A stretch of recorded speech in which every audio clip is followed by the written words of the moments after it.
Assalamualaikum warahmatullahi wabarakatuh. Halo anak-anak kelas 4. Apa kabar dengan kalian? Semoga kalian semua dalam keadaan sehat walafiat dan tetap semangat di dalam belajar. Anak-anak, kali ini kita akan belajar di tema 7 ya, yaitu tentang indahnya keragaman di negeriku. Subtema 3, indahnya keragaman budaya negeriku. Pembelajaran 3. Baik, mari kita awali dengan membaca basmalah terlebih dahulu. Bismillahirrahmanirrahim. Pembelajaran 3. Masyarakat Indonesia beragam dalam budaya, suku, bangsa, bahasa, dan agama. Selain itu, ada pula keragaman dalam ekonomi. Mari kita pelajari. Ayo membaca. Bacalah teks berikut. Keragaman ekonomi di Indonesia. Aktivitas ekonomi terdiri atas 3 bagian, yaitu produksi, distribusi, dan konsumsi. Aktivitas ekonomi penduduk Indonesia disesuaikan dengan kondisi wilayah Indonesia. Sebagai negara kepulauan, wilayah Indonesia meliputi wilayah daratan dan perairan. Wilayah Indonesia juga mengandung potensi alam melimpah, namun potensi alamnya belum mampu dimanfaatkan secara optimal bagi kemakmuran penduduk Indonesia. Sebagai generasi penerus bangsa, kamu hendaknya ikut berperan aktif dalam pemanfaatan potensi alam secara bijak. Apa sajakah jenis aktivitas ekonomi yang dilakukan masyarakat? Bergerak di bidang apa sajakah aktivitas ekonomi masyarakat? Berikut beberapa jenis aktivitas ekonomi dan bidang ekonomi terkait. 1. Aktivitas ekonomi di bidang pertanian. Wilayah Indonesia berada di antara lintang 6 derajat lintang utara dan 11 derajat lintang selatan. Posisi ini menyebabkan wilayah Indonesia beriklim tropis. Wilayah Indonesia mendapatkan banyak sinar matahari dan curah hujan sepanjang tahun. Kondisi ini sangat mendukung aktivitas pertanian. Aktivitas pertanian juga didukung tingkat kesuburan tanah yang tinggi karena pengaruh banyaknya gunung api. Banyak penduduk Indonesia melakukan aktivitas pertanian. Dengan mencermati kondisi geografis Indonesia, aktivitas pertanian dibedakan menjadi pertanian lahan basah dan pertanian lahan kering. Pertanian lahan basah membutuhkan banyak air, misalnya sawah irigasi dan sawah lebak. Pertanian lahan kering membutuhkan sedikit air, misalnya tegalan dan perkebunan. Jenis pertanian lahan apa yang cocok dikembangkan di daerahmu? Sekarang yang kedua yaitu aktivitas ekonomi di bidang peternakan. Di Indonesia banyak aktivitas peternakan dikelola masyarakat dan badan usaha. Aktivitas tersebut berupa peternakan unggas, peternakan hewan kecil, dan peternakan hewan besar. Beragamnya aktivitas ini menyediakan hasil ternak melimpah. Selanjutnya, hasil ternak dapat dikonsumsi oleh masyarakat. Apa sajakah jenis hewan yang dibudidayakan masyarakat? Jenis hewan yang dibudidayakan sebagai berikut. A. Peternakan unggas meliputi ayam, itik, burung, dan angsa. B. Peternakan hewan kecil meliputi kelinci, kambing, dan domba. C. Peternakan hewan besar meliputi sapi, kerbau, dan kuda. Hasil peternakan tersebut meliputi telur, daging, kulit, susu, dan bulu. Tidak hanya untuk dikonsumsi masyarakat, hasil ternak juga dapat diolah menjadi berbagai kerajinan. Kerajinan dari hasil peternakan misalnya tas, sepatu, sandal, jaket, sarung tangan, dan kok, yaitu untuk bola bulu tangkis. Kemudian yang ketiga, aktivitas ekonomi di bidang perikanan. Sekitar 2/3 luas wilayah Indonesia berupa perairan. Fakta inilah yang menjadikan Indonesia dikenal dengan sebutan negara maritim. Luasnya wilayah perairan menyimpan potensi kekayaan alam melimpah.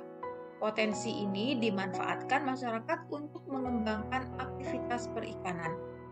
Aktivitas perikanan dilakukan secara tradisional. Kondisi ini menyebabkan produksi hasil perikanan di Indonesia belum optimal. Aktivitas perikanan dikelompokkan menjadi perikanan tangkap dan perikanan budidaya. Aktivitas perikanan tangkap dilakukan oleh nelayan dengan cara menangkap ikan di laut. Dahulu nelayan mengandalkan angin untuk menggerakkan perahu. Nelayan memanfaatkan angin darat untuk pergi melaut dan angin laut untuk kembali ke darat. Kini nelayan sudah menggunakan mesin penggerak kapal atau motor untuk menggerakkan perahu. Bagaimana dengan aktivitas perikanan budidaya? Aktivitas perikanan budidaya dilakukan di darat atau di perairan payau.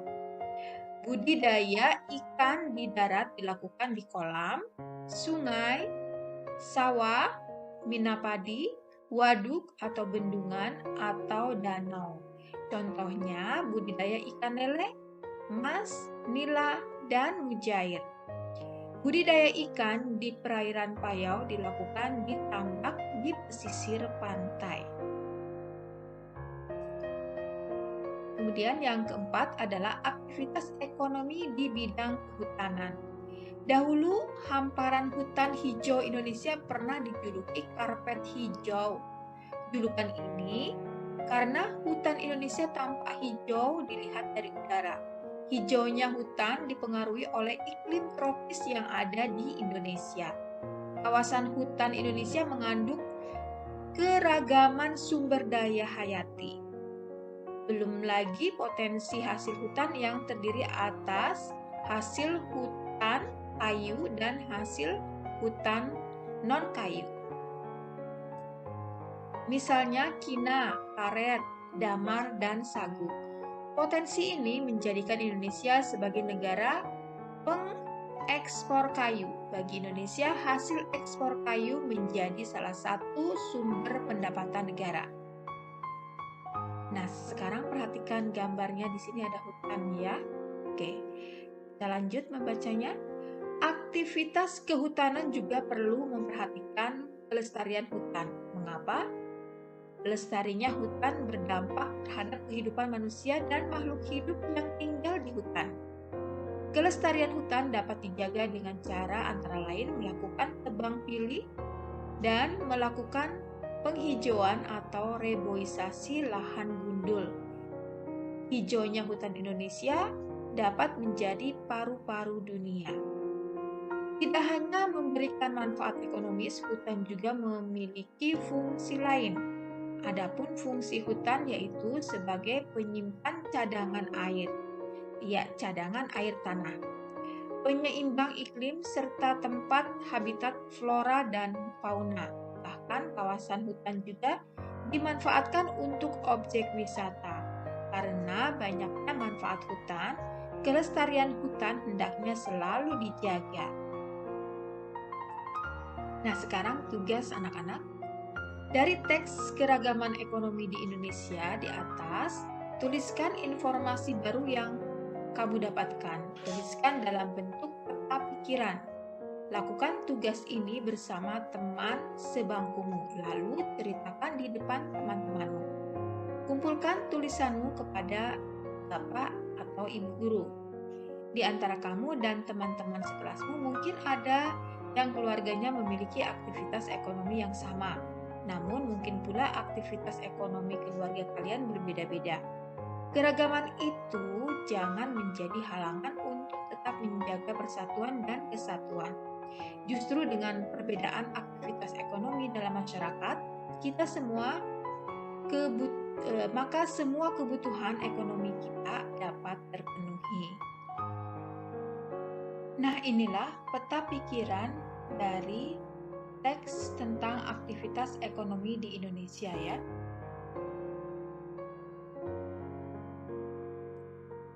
Ayo membaca.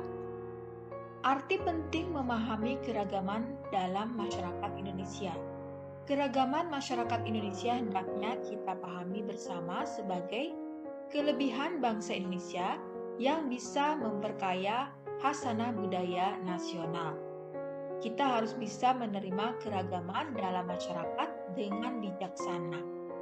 Dan kita hendaknya bisa menjadikan keragaman yang ada sebagai alat untuk mempererat persatuan dan kesatuan negara kesatuan Republik Indonesia.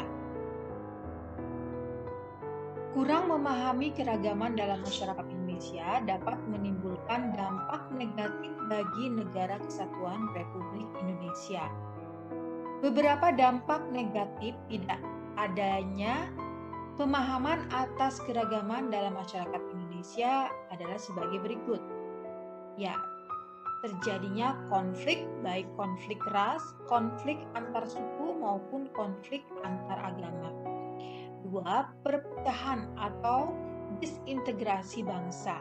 Perpecahan bangsa ini bisa terjadi karena terjadi konflik sosial dalam kehidupan masyarakat, baik karena perbedaan ekonomi, status sosial, ras, suku, agama, dan hasil kebudayaan.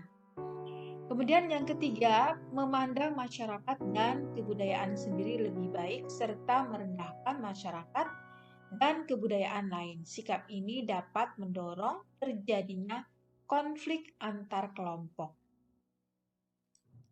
4. Semangat nasionalisme berlebihan sehingga menganggap rendah bangsa lain. 5. Mempersulit pemerintah dalam menetapkan kebijakan pembangunan. 6. Menghambat usaha pembangunan dan pemerataan sarana dan prasarana. 7. Kurangnya partisipasi masyarakat dalam pembangunan. Dampak negatif tersebut dapat kita hindari. Segenap bangsa Indonesia harus menyadari bahwa keanekaragaman yang ada dalam masyarakat Indonesia telah menjadi identitas kebangsaan yang tumbuh dan berkembang jauh sebelum bangsa ini menjadi satu kesatuan yang utuh, yakni negara Kesatuan Republik Indonesia. Bhinneka Tunggal Ika yang dicetuskan oleh Empu Tantular pada abad 14 ini telah menjadi simbol sekaligus menjadi semboyan persatuan bangsa kita sejak dari dahulu, mulai dari Sabang sampai Merauke. Oleh karena itu, kita hendaknya bisa saling menghargai atau bersikap toleran dalam keragaman. Banyak bentuk tindakan yang mencerminkan sikap toleran dalam keragaman antara lain adalah sebagai berikut. Menghargai perbedaan dalam masyarakat, baik perbedaan suku, agama, ras, budaya, maupun golongan. 2. Hidup berdampingan secara damai dengan orang lain meskipun berbeda suku, agama, ras, budaya, maupun golongan. 3. Berinteraksi dengan baik tanpa ada sekat perbedaan suku, agama, ras, budaya, dan golongan. Selain itu, sikap saling menghargai dan toleransi dapat kita tunjukkan dengan menghindari tindakan-tindakan yang bisa memecah belah persatuan dan kesatuan negara Kesatuan Republik Indonesia. Beberapa sikap yang hendaknya kita hindari seperti berikut. Memaksa kehendak kepada orang lain, acuh tak acuh dan tidak peduli terhadap lingkungan sekitar. Kemudian 3. Menonjolkan suku, agama, ras, golongan, dan budaya tertentu. 4. Mementingkan suku bangsa sendiri atau sikap yang menganggap suku bangsanya lebih baik daripada suku bangsa yang lain. 5. Cenderung memaksa kehendak dan berani menempuh tindakan melanggar norma untuk mencapai tujuan. 6. Mencari keuntungan diri sendiri atau mementingkan diri sendiri daripada untuk kesejahteraan orang lain. Ya, tugas selanjutnya adalah Tuliskan informasi-informasi penting dari teks, arti penting memahami keragaman dalam masyarakat Indonesia. Jika sudah, bacakan hasil tugasmu di depan Bapak atau Ibu guru dan teman-temanmu. Informasi penting dari teks, arti penting memahami keragaman dalam masyarakat Indonesia adalah keragaman bangsa Indonesia harus kita pahami bersama sebagai kelebihan bangsa Indonesia dan untuk mempererat persatuan dan kesatuan bangsa.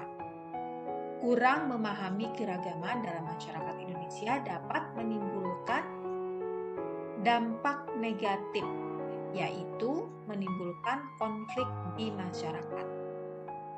Nah, anak-anak, sampai di sini dulu ya pertemuan kita untuk tema 7, subtema 3, pembelajaran 3. Terima kasih ya kepada kalian yang sudah menonton video ini sampai akhir.